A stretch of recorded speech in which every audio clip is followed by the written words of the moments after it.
Alléluia. Alléluia, Alléluia, Alléluia, Alléluia, Alléluia.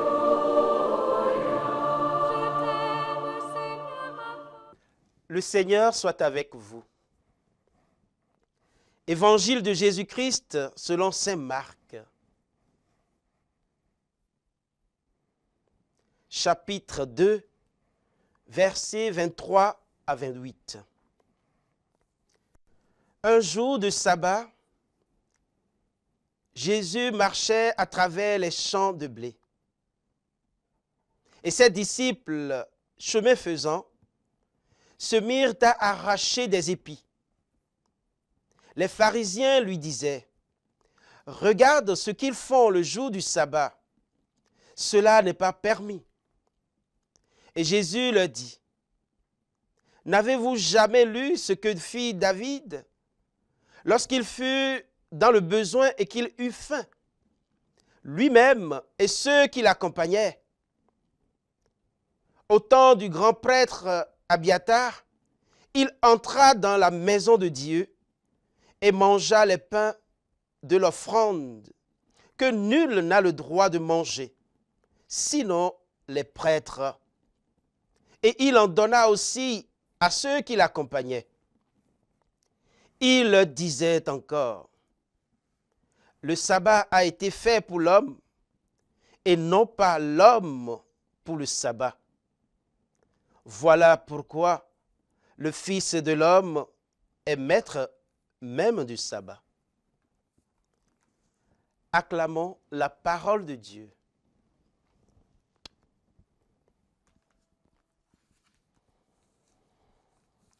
Bien, chers frères et sœurs en Christ, amis téléspectateurs, bonjour.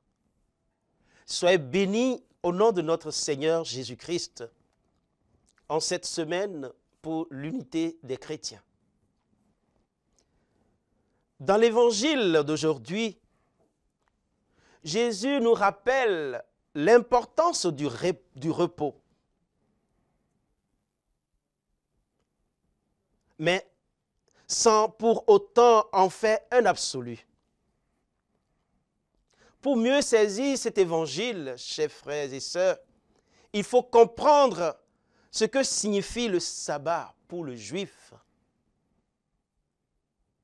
En effet, le livre de la Genèse nous relate que Dieu, après avoir créé le monde, se reposa le 7e jour.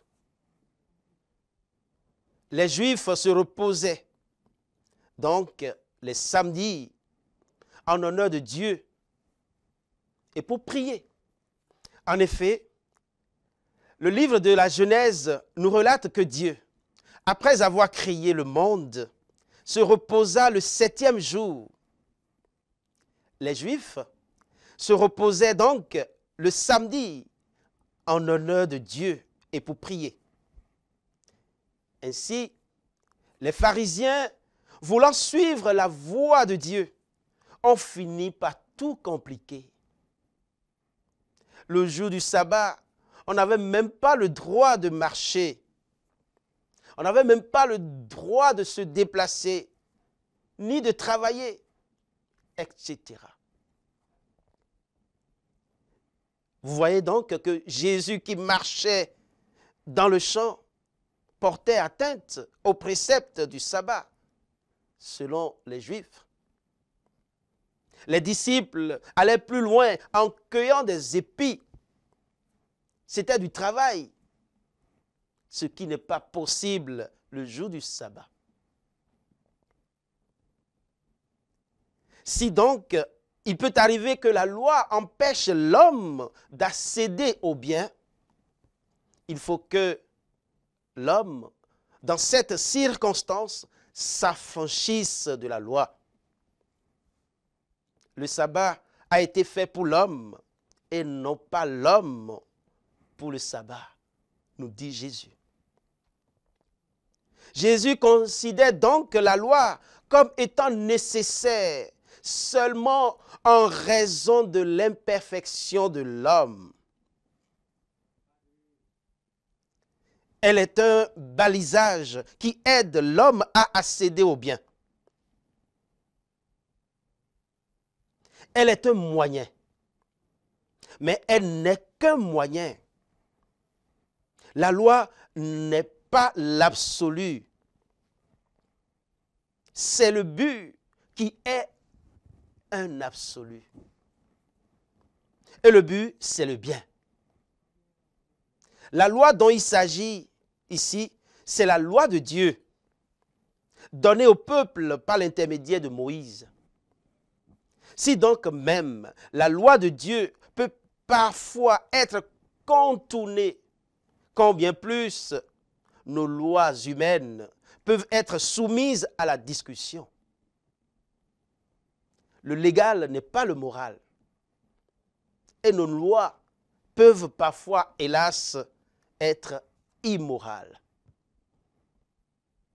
Jésus met un point final à leur discussion en déclarant que le Fils de l'homme est maître du sabbat. Il va même jusqu'à affirmer que le sabbat a été fait pour l'homme et non pas l'homme pour le sabbat. Il a été fait pour le bien de l'homme, pour le sauver, et non pas pour l'attacher, l'écraser sous le poids des commandements et des habitudes qui ont perdu leur sens. Jésus rappelle aux pharisiens que la vraie religion n'est pas seulement de laisser le travail et de venir prier le jour du sabbat. La vraie religion, bien chers frères et sœurs, c'est de servir Dieu tous les jours de notre vie et d'aimer nos frères et sœurs de tout notre cœur. La vraie religion, c'est d'être bon pour les autres. Jésus ne dit-il pas, tout ce que vous faites à l'un de ces petits, c'est à moi que vous le faites. La vraie religion, bien-aimée du Seigneur, c'est l'amour inconditionnel. Que cet amour fleurisse dans nos vies. Le Seigneur soit avec vous. Que Dieu Tout-Puissant vous bénisse et vous garde, le Père et le Fils et le Saint-Esprit. Amen. Alléluia. Alléluia.